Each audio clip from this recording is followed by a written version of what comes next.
em que tudo aquilo que nós fazemos e pensamos e publicamos vira notícia do dia para a noite. É até necessário que nós tenhamos cuidado ao nos comportarmos em público, dado o fato de que existe sempre o risco de que nós estejamos sendo filmados e de que aquilo que nós fazemos venha a se tornar público. Diante disso, nós percebemos que muitas pessoas, se aproveitando desse contexto de tamanha publicidade, muitas pessoas se aproveitam desse contexto para tornar propaganda às suas boas obras. Nós acabamos de sair de um processo em que isso fica muito evidente. Há poucas semanas foi concluído o processo eleitoral. E esse é um período em que nós vemos muitas pessoas agirem dessa maneira, publicando, tornando notícia os seus feitos, as suas boas obras, os seus atos de justiça. E nós temos visto isso se tornar moda na nossa sociedade. As pessoas fazerem o bem, praticarem boas obras, praticarem a caridade, quando há uma câmera por perto, quando há um celular por perto. E nesse texto que nós lemos, o Senhor Jesus Cristo está falando exatamente desse tipo de situação.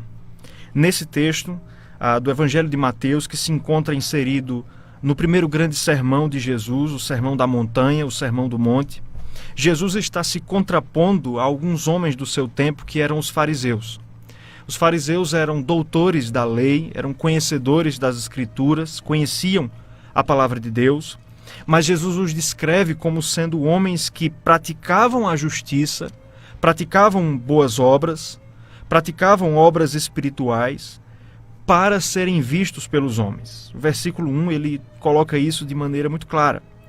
Jesus está falando dos fariseus, está dizendo que eles exerciam a justiça diante dos homens com o fim de serem vistos por eles. Jesus vai dizer em outros versículos, ainda no capítulo 6, que os fariseus oravam nos bancos das praças para serem vistos, que os fariseus, ao darem esmola, como nós vamos ver no verso 2, eles tocavam trombeta diante de si. Quando eles jejuavam, eles desfiguravam o rosto e saíam nas ruas para que as pessoas vissem que eles estavam jejuando, que eles eram homens piedosos. E Jesus está se contrapondo, se colocando contra exatamente esse tipo de espiritualidade ostensiva. É bem verdade que no capítulo 5, verso 16, Jesus diz o seguinte: assim brilhe também a vossa luz diante dos homens, para que vejam as vossas boas obras e glorifiquem a vosso Pai que está nos céus. Jesus diz que as nossas boas obras, que as nossas obras de justiça, elas devem ser vistas, mas como uma consequência natural de uma vida de alguém que busca servir ao Senhor. E quando as pessoas veem as nossas obras, é a Deus que elas devem tributar a glória. É a Deus que elas devem glorificar e não a nós. Os fariseus não entendiam isso.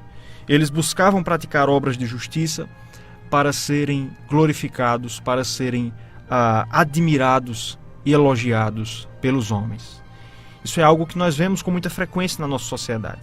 E Jesus vai se contrapor a isso falando sobre 3 temas durante o capítulo 6. O tema das esmolas, o tema da oração e o tema do jejum. Essas obras de espiritualidade, as esmolas, a oração e o jejum, eram consideradas as principais obras de justiça que um judeu da época do Senhor Jesus poderia praticar.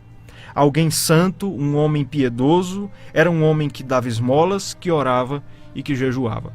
E os fariseus haviam corrompido essas 3 obras por causa da sua vanglória, por causa do seu exibicionismo. Nesse texto, nesses 4 versículos, portanto, Jesus vai nos ensinar como então nós devemos praticar as boas obras. Como o tema do nosso programa de hoje propõe, nós devemos fazer aquilo que é certo, mas também da maneira certa, com a motivação correta. E especialmente nos versos 2, 3 e 4, Jesus vai nos dar 3 orientações acerca de como nós devemos exercer a nossa justiça, acerca de como nós devemos fazer o bem, acerca de como nós devemos praticar as boas obras. A primeira coisa que o Senhor vai nos ensinar está no versículo 2. Nesse versículo, Jesus vai dizer que nós devemos esconder as nossas boas obras dos homens. Repetindo o versículo 2, Jesus diz o seguinte: Quando, pois, deres esmola, não toques trombeta diante de ti, como fazem os hipócritas nas sinagogas e nas ruas, para serem glorificados pelos homens. Em verdade vos digo que eles já receberam a recompensa.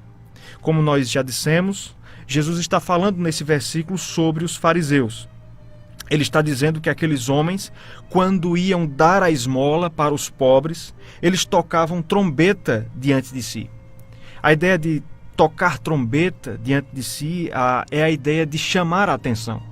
Quando eles iam dar a esmola para algum pobre, para algum necessitado, eles faziam questão de chamar a atenção, para si, para que todos vissem aquilo que estava sendo feito e, como o próprio versículo diz, para que eles, os fariseus, fossem glorificados pelos homens. Jesus está dizendo: quando vocês forem dar esmola, quando vocês forem praticar o bem, não façam isso.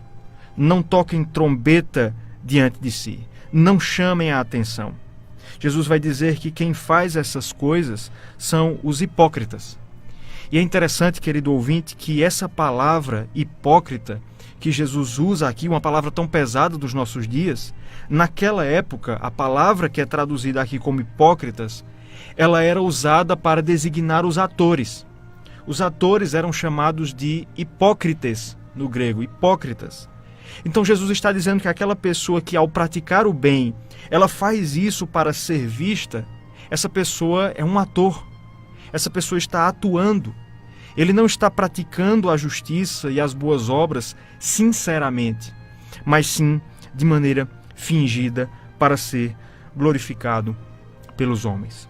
Por isso Jesus diz: quando vocês forem fazer isso, façam de maneira sincera. Não toquem trombeta diante dos homens. E Jesus diz por que nós não devemos publicar as nossas boas obras diante dos homens no final do versículo 2. Quando Jesus diz: em verdade vos digo que eles, os hipócritas que agem assim, já receberam a recompensa. O que Jesus está dizendo é que aquelas pessoas que praticam o bem para serem vistos, eles conseguirão o que eles querem. Eles serão elogiados pelos homens. Os homens baterão palmas, aplaudirão as suas boas obras.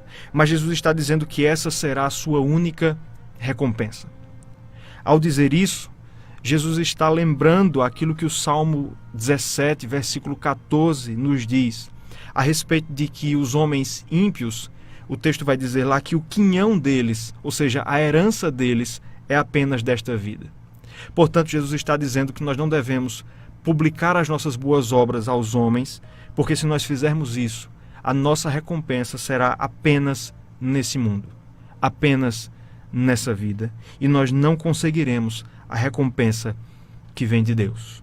Portanto, em primeiro lugar, Jesus vai dizer: quando você for praticar as boas obras, esconda essas boas obras dos homens. Não diga, não publique. Quando você fizer algo bom, quando você irá ajudar alguém, não saia dizendo na rua. Não saia divulgando às pessoas. Deixe isso em secreto. Não se vanglorie disso com os seus amigos. Deixe em secreto aquilo que você fez. Em primeiro lugar, portanto, nós devemos esconder as nossas boas obras dos homens. Em segundo lugar, Jesus vai ensinar no versículo 3 que nós devemos também esconder as nossas boas obras de nós mesmos. É verdade. Jesus disse que nós devemos esconder as nossas boas obras de nós mesmos. Por isso, ele diz o seguinte, versículo 3 do capítulo 6 do Evangelho de Mateus: Tu, porém, ao dares a esmola, ignore a tua mão esquerda o que faz a tua mão direita. Quando deres a esmola, ignore a tua mão esquerda o que faz a tua mão direita. Nós vivemos no interior de Pernambuco, no interior do Nordeste, e ainda é muito comum na nossa cultura um certo preconceito em relação à mão esquerda. Nós sabemos de casos de pessoas que ainda hoje, educam os seus filhos ali para não serem canhotos, para serem destros. E nessa época, esse preconceito em relação à mão esquerda ele era ainda maior. A mão direita era a mão considerada a mão apta a praticar as obras de justiça. A mão esquerda era uma mão considerada como que inferior, para os trabalhos braçais, mas as obras de justiça, as obras de caridade, elas deveriam ser praticadas, segundo o costume da época, com a mão direita. Por isso, a imagem que Jesus tem em mente aqui é a de alguém que entrega a esmola com a sua mão direita. Por isso Jesus diz, quando a sua mão direita entregar a esmola, que a mão esquerda ignore o que a mão direita está fazendo. Então tente imaginar aí a imagem que Jesus está tentando nos trazer. Ele está dizendo, quando você for dar a esmola com a mão direita, pegue a sua mão esquerda e coloque atrás das costas. Esconda da mão esquerda aquilo que a sua mão direita está fazendo. É óbvio que Jesus está sendo aqui metafórico, ele não está sendo literal, ele não está dizendo literalmente que nós devemos colocar uma das mãos, a mão esquerda, nas costas ao fazermos uma boa ação. Mas ele está, através dessa figura de linguagem, mostrando que nós devemos esconder as nossas boas obras de nós mesmos. Em outras palavras, Jesus está dizendo que, ao praticarmos uma boa obra, além de não podermos sair divulgando, publicar esta boa obra para as pessoas, Jesus diz também que nós também não podemos ficar repetindo essa obra de justiça para nós mesmos. Há pessoas que agem assim. Há pessoas que, muito embora não publiquem, muito embora não se vangloriem com terceiros de suas boas obras, elas, no entanto, inflam o seu ego por causa das suas obras. Quem de nós nunca pecou nesse sentido? Quem de nós nunca, ao praticar uma boa obra, não começou a dizer para a sua própria alma, para o seu próprio espírito: você é bom, você praticou essa boa obra, está vendo aquilo ali que foi feito? Fui eu que fiz. Quem de nós nunca se vangloriou? Quem de nós nunca se encheu com esse tipo de pensamento? Jesus está dizendo, ao praticar uma boa obra, ao praticar uma obra de justiça, você deve esquecer você mesmo dessa obra que foi praticada. No capítulo 25 do Evangelho de Mateus, Jesus vai repetir esse ensinamento, ele vai fazer uma alusão a esse ensinamento quando ele fala a respeito da sua segunda vinda. Jesus diz naquele capítulo de Mateus que quando ele voltar, quando ele retornar, ele irá separar a humanidade entre aqueles que são dele, que estarão à sua direita, e aqueles que não são dele, que estarão à sua esquerda. E aos que estarão, à sua direita, Jesus dirá: bem-vindos, benditos de meu Pai, porque vocês me deram de comer quando eu tive fome, me deram de beber quando eu tive sede, quando eu estava preso, vocês foram me visitar. E o texto sagrado vai dizer naquela passagem que aqueles que ouvirão essa palavra do Senhor responderão com surpresa. O texto vai dizer que aqueles que são de Cristo dirão naquele dia: Senhor, quando? Quando foi que te demos de comer? Quando foi que te demos de beber? Quando foi que estivestes nu e nós te vestimos? Quando foi que o Senhor esteve preso e fomos te visitar? Perceba, aqueles que são descritos no capítulo 25 como sendo os de Cristo são aqueles que praticaram boas obras, mas se esqueceram delas. Se esqueceram delas, não ficaram alimentando e se vangloriando destas boas obras no seu espírito. É claro, mais uma vez, Jesus não está sendo literal, não é que você vai praticar uma boa obra e literalmente esquecer dela, como que tendo uma amnésia. Mas sim, Jesus está dizendo que você não deve inflar o seu coração com estas boas obras. Você não deve achar que você é merecedor de algo, ou eu, ou qualquer pessoa, por causa das boas obras que eventualmente nós praticamos. Portanto, em segundo lugar, Jesus nos ensina nesse texto que ao praticarmos uma obra de justiça, ao fazermos o bem ao próximo, nós devemos esconder esta boa obra também de nós mesmos. E em terceiro e último lugar, Jesus vai nos ensinar, agora no versículo 4, que todas as nossas boas obras devem ser praticadas em culto, em adoração ao Senhor. Todas as nossas boas obras devem ser praticadas em culto, em adoração ao Senhor. Versículo 4 de Mateus, capítulo 6, diz o seguinte: para que a tua esmola fique em secreto, e teu Pai, que vê em secreto, te recompensará. Para que a tua esmola fique em secreto, e teu Pai, que vê em secreto, te recompensará. Jesus ensinou no verso 2 que nós devemos manter as nossas boas obras secretas em relação a terceiros, nós devemos esconder de terceiros. No versículo 3, que nós devemos esconder também de nós mesmos. E ele vai explicar agora no versículo 4. Jesus vai dizer que a nossa esmola, que as nossas boas obras devem permanecer em secreto. O que Jesus está dizendo é: você deve manter essa boa obra em secreto, ela deve permanecer secreta. Porque a única pessoa que precisa saber é aquele que vê em secreto, é Deus. O autor aos Hebreus, ele vai dizer que todas as coisas estão claras e patentes diante do Senhor.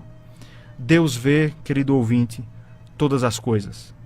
Até mesmo aquelas obras de justiça que são imperceptíveis aos homens, até mesmo aquela boa ação, o trabalho bem feito que você faz, que passa imperceptível talvez ao seu patrão, o serviço que você desempenha em casa e que eventualmente passa desapercebido aos seus parentes, aqueles que moram com você. O texto nos informa que Deus vê essas obras. Por menores que elas sejam, Deus as enxerga. É por isso que elas devem ser deixadas então em secreto, para que Deus, que vê em secreto, seja o nosso recompensador. Por isso, todas as nossas obras de justiça, todas as nossas boas obras, devem ser praticadas pensando não nos homens. Aliás, como menciona o versículo do programa de hoje, o texto do apóstolo Paulo lá em Colossenses, quando o apóstolo nos ensina que nós devemos praticar a justiça não a homens, mas ao Senhor, não oferecendo-as aos homens, seja aos outros ou a nós mesmos, mas ao Senhor. A Deus, ao Senhor que vê em secreto. O Novo Testamento, ele conta um exemplo de uma igreja que praticou a caridade, que deu esmolas também, exatamente com essa mentalidade. Se encontra registrado lá na segunda carta de Paulo aos Coríntios, capítulo 8, quando Paulo está falando da igreja da Macedônia, uma igreja local daquela época. Aqueles irmãos, eles tiveram a oportunidade de doar, de fazer uma doação, entregar donativos para uma outra igreja, a igreja de Jerusalém, que estava passando por dificuldades. Os irmãos de Jerusalém estavam passando por necessidades e a igreja da Macedônia, Paulo vai nos dizer, ajudou aqueles irmãos. E no capítulo 8 de 2 Coríntios, verso 5, Paulo vai nos informar com que espírito, com que atitude aqueles irmãos praticaram a caridade, com que espírito eles deram esmolas, como o Senhor ensina. Veja aí, se você tem uma Bíblia agora, 2 Coríntios, capítulo 8, verso 5. E não somente fizeram como nós esperávamos, mas também deram-se a si mesmos, primeiro ao Senhor, depois a nós, pela vontade de Deus. Vejam, os macedônios deram esmolas, ajudaram seus irmãos, mas, antes de tudo, eles estavam dando-se a si mesmos, primeiro a Deus. É dessa maneira, querido ouvinte, que nós devemos praticar as boas obras, dando-nos a nós mesmos ao Senhor, entregando-nos nós mesmos a Deus. Tudo aquilo que você fizer deve ser praticado como culto ao Senhor. Quer seja um trabalho que a sociedade entende como indigno, quer você seja gari, limpador, serviços gerais, quer você trabalhe como catador de ovos, como pecuarista, como agricultor, qualquer coisa que você faça deve ser feito para Deus, como culto ao Senhor, por meio de Jesus Cristo. E é dessa maneira que Deus aceita, portanto, as nossas boas obras. Ele não aceita as nossas boas obras por causa dos nossos méritos, mas sim quando nós sinceramente entregamos essas boas obras a Deus por meio de Cristo Jesus. Quando nós temos essa mentalidade, querido ouvinte, fica mais fácil ou fica menos difícil continuar fazendo aquilo que é correto a despeito das dificuldades. Quero encerrar esse momento, essa palavra, citando um exemplo do pintor italiano Michelangelo. Talvez você já tenha ouvido falar. Ele pintou o teto da Capela Sistina, lá no Vaticano. E o teto da Capela Sistina é enorme, você já deve ter visto na televisão. E há uma história que diz que, em determinado momento, Michelangelo estava tendo muito trabalho para pintar a quina, uma das quinas, um dos cantos do teto da Capela Sistina. E diz essa história, não sei se é verdadeira, que alguém chegou para Michelangelo e disse: mas Michelangelo, você está se esforçando tanto para fazer bem feito algo que ninguém vai ver. Isso aí está num canto, bem escondido do teto, ninguém vai ver essa tua pintura aí. Diz a história que a resposta de Michelangelo teria sido: Deus vai ver. Deus vai ver. Se a história for verdadeira, significa que ele entendeu isso, que ele entendeu que todas as suas obras deveriam ter sido entregues ao Senhor como culto. Que você possa então, a partir de hoje, fazer o certo da maneira correta, entregando a Deus todas as tuas obras e a totalidade da tua vida. Se você ainda não fez isso, arrependa-se dos seus pecados, creia em Cristo, confie no Senhor e viva uma vida em que tudo que você faça é entregue a Deus para a sua própria glória. Amém. Que Deus